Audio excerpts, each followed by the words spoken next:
Halo, Assalamualaikum warahmatullahi wabarakatuh. Selamat datang di channel Review Tech, channel tentang PC dan teknologi.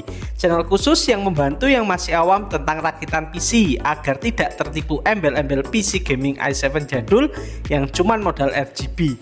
Untuk semua link pembelian komponen di video ini sudah saya cantumkan di deskripsi. Kalau mau tanya-tanya silahkan komen ya di bawah video ini. Oke teman-teman, seperti biasa weekend waktunya rakit PC. Ini adalah rakitan PC episode ke-8. Buat yang mau lihat rakitan PC lainnya, saya sudah buatkan playlistnya. Bisa klik di pojok kanan atas. Rakitan PC kali ini temanya hitam putih. Dengan harga 5 jutaan sudah bisa main game 4K. 4K? Serius bos? Serius tah? Iya. Tapi nggak semua game ya, cuma di beberapa game saja. Penasaran dengan komponen-komponennya? Penasaran dengan performanya? Yuk kita cek bersama-sama. Pertama kita mulai dari prosesornya. Saya pakai prosesor Intel i3 10105F, soket LGA 1200. Ini adalah prosesor Intel Gen 10 yang rilis tahun 2021. Memiliki 4 core dan 8 thread dengan frekuensi 3,7 GHz. TDP-nya 65 watt. Prosesor ini seri F ya teman-teman, artinya tidak memiliki iGPU, harus menggunakan GPU eksternal. Prosesor ini dari tahun lalu harganya stabil di 1 juta lebih dikit. Saat ini harganya 1.035.000. Sudah dilengkapi dengan HSF bawaan yang keren juga. Suhu gaming maksimal tidak pernah menyentuh 70 derajat Celcius. Selanjutnya motherboard. Saya menggunakan ASRock H410M. Alasan saya membeli motherboard ini ya apalagi kalau bukan murah. Ini benar-benar motherboard entry level sekali dari ASRock. Cuman memiliki 2 slot RAM DDR4 dengan maksimal kapasitas 64 GB. Untuk pin power prosesornya sudah 1x8 pin power. Sayangnya di bagian back panel cuma ada port VGA dan HDMI. Tapi setidaknya sudah ada USB 3 di depan dan di belakang. Dan sayangnya lagi motherboard ini tidak ada slot untuk NVMe. Harga motherboard ini saat ini 895.000 dalam kondisi baru. Komponen yang keempat, SSD. Saya menggunakan SSD dari tim Group 256 GB. Saya cukup yakin dengan brand tim karena RAM saya yang DDR3 juga dari tim dan awet sampai sekarang. Memang SSD ini agak mahal sedikit dibandingkan dengan merek gacha macam RX7, Midas Force dan lain-lain. Harga tim Group GX2 saat ini adalah 256.000 dengan garansi 3 tahun, sedangkan merek gacha sekitar 180 ribuan. Terserah teman-teman mau pilih yang mana.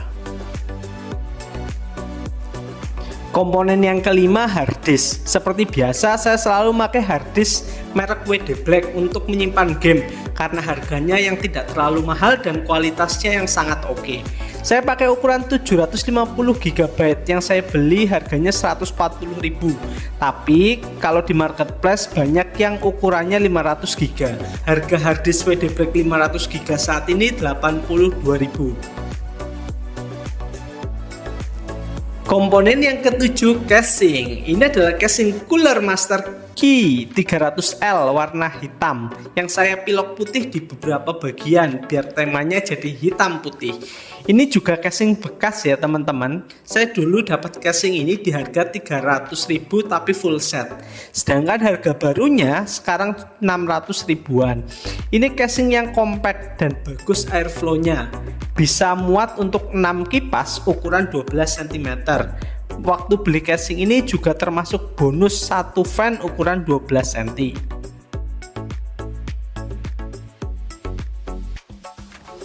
Selanjutnya fan. Saya menambahkan 3 fan lagi untuk airflow agar lebih bagus dan juga estetika.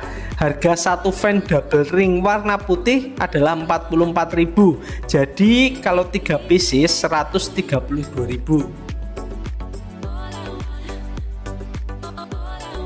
Komponen yang terakhir VGA, saya menggunakan VGA GTX 1660 Ti One Click OC dari Galax dengan VRAM 6GB GDDR6, memiliki base clock 1500 MHz, 192 bit dengan bandwidth 288 Gbps, dilengkapi plat warna hitam di belakang dan tulisan GeForce GTX di sisi samping, membuat tampilan sederhana VGA ini menjadi lebih elegan. Saya dulu beli VGA ini bekas di harga 2 juta, tapi garansinya masih on sampai Oktober 2024. Untuk saat ini harga bekas VGA ini bervariasi antara 1,6 sampai 2 juta, tergantung kondisi dan garansinya. Oh ya, tambahan satu lagi, dalam pengujian kali ini saya tidak menggunakan monitor PC saya yang biasanya ya. Saya pakai monitor TV dari TCL ukuran 43 inch yang sudah support 4K 60 fps dan HDR10 untuk melihat sejauh mana GTX 1660 Ti dalam menangani berbagai game. Harga total rakitan PC kali ini sesuai ketika saya beli dulu sekitar 5,7 juta, belum termasuk ongkir dan cashback. Kalau dibuatkan rakitan sekarang harganya juga nggak jauh beda kok. Buat yang mau niru rakitan PC seperti ini, semua link pembelian saya cantumkan di deskripsi video ya. Sebelum kita mulai uji gaming, kita tes dulu konsumsi listriknya. Saat idle, PC ini menyerap daya sekitar 50 watt, mirip dengan rakitan PC saya yang sebelum-sebelumnya. Saat full load gaming, ternyata PC ini juga tidak menyerap daya yang terlalu besar kok, cuman 210 watt. Jadi kalau dihitung-hitung nih, konsumsi listriknya dengan asumsi penggunaan 4 jam per hari dan listrik rumah 900 watt, PC ini menghabiskan biaya sekitar 34.000 per bulan.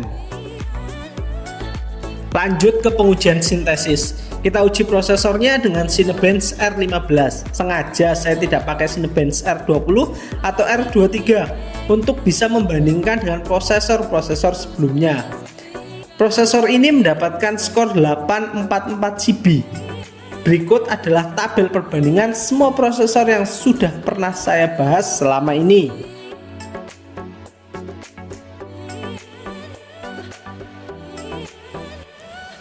Untuk GPU-nya saya tes pakai Unigine Heaven dengan setting 1080p dengan quality high, mendapatkan skor 3971. Oke, waktunya uji gaming. Seperti biasa, game yang pertama Dota 2 dengan setting 1080p di mode best looking mendapatkan lebih dari 100 fps ketika laning dan ketika war drop sih, tapi paling rendah di 80 fps. Mantap.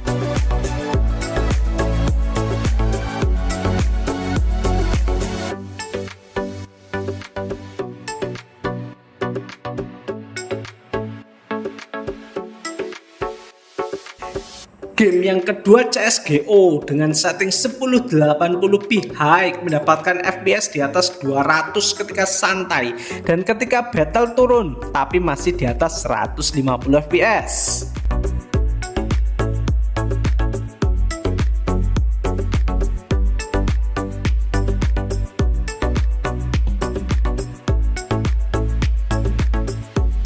Game yang ketiga GTA 5. Nah, di game ini karena tidak membutuhkan FPS yang terlalu tinggi, saya main di resolusi 4K 4K dan setting very high. Mumpung TV-nya juga mendukung dan keren, bisa mendapat FPS di 60-an. Sangat nyaman kalau dibandingkan dengan melihat monitor 19 inch saya yang bergaris-garis. Oh iya, saya juga mainnya dari jarak yang aman dari TV ya, sekitar 3 meter. Jadi saya bisa main berjam-jam tanpa perlu merasakan sakit kepala.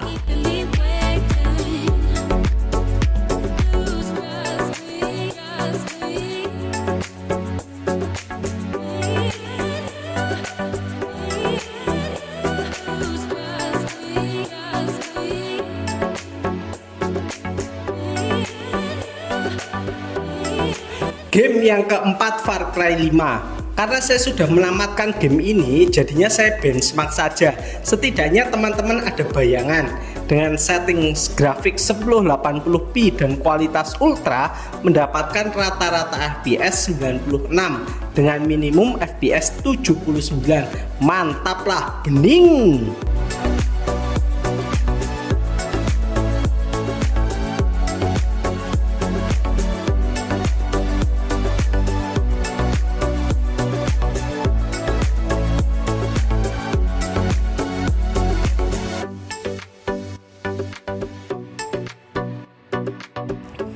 Game yang kelima, Red Dead Redemption 2. Awalnya saya coba di 4K dengan kualitas ultra, tapi cuma dapat 30 fps. Grafiknya bagus tapi berasa agak kurang gitu ya. Jadi saya rubah aja ke 1080p dengan kualitas ultra juga bisa mendapatkan 70-an fps di scene yang berat.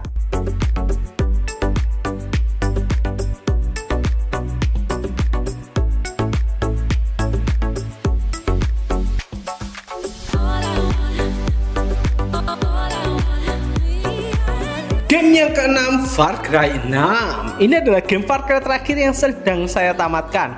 Saya iseng sih pakai resolusi 4K dengan kualitas ultra. Ternyata hancur banget, dapat FPS di bawah 10. Oke, saya coba lagi ganti resolusinya ke 1440p atau 2,5K. Enak sih, dapat 40-an fps ketika lari-lari dan battle juga dapat 40-an.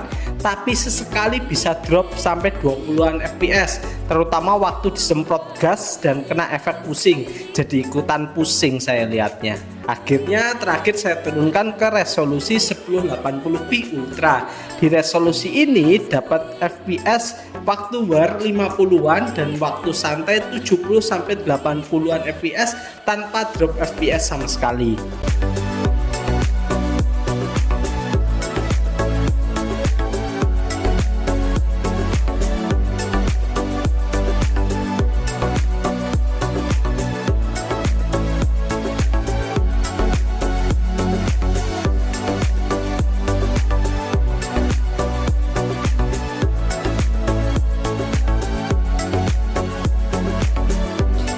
Game yang ketujuh, Genshin Impact. Langsung saya pakai resolusi 4K dengan grafik quality high dan saya on-kan fishingnya, mendapatkan 60 fps rata. Sesekali turun ke 59 tapi itu pun jarang.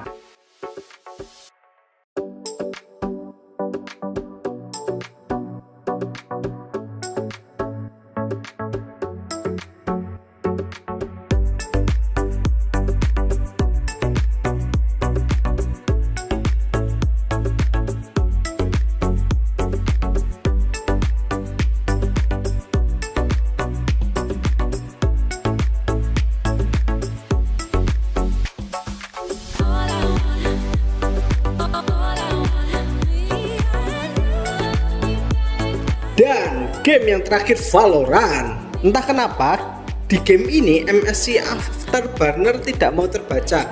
Akhirnya terpaksa pakai Fraps untuk melihat FPS-nya.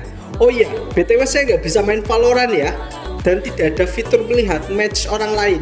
Jadi saya main di mode praktis dengan mode asal pencet aja. Dengan resolusi 4K juga mendapatkan FPS 300 sampai 400-an. Ini FPS yang sangat tinggi. Saya nggak tahu ini FPS-nya emang setinggi ini atau emang fraps-nya yang error. Tapi yang jelas ini pasti di atas 100 FPS, mau saat war ataupun saat santai.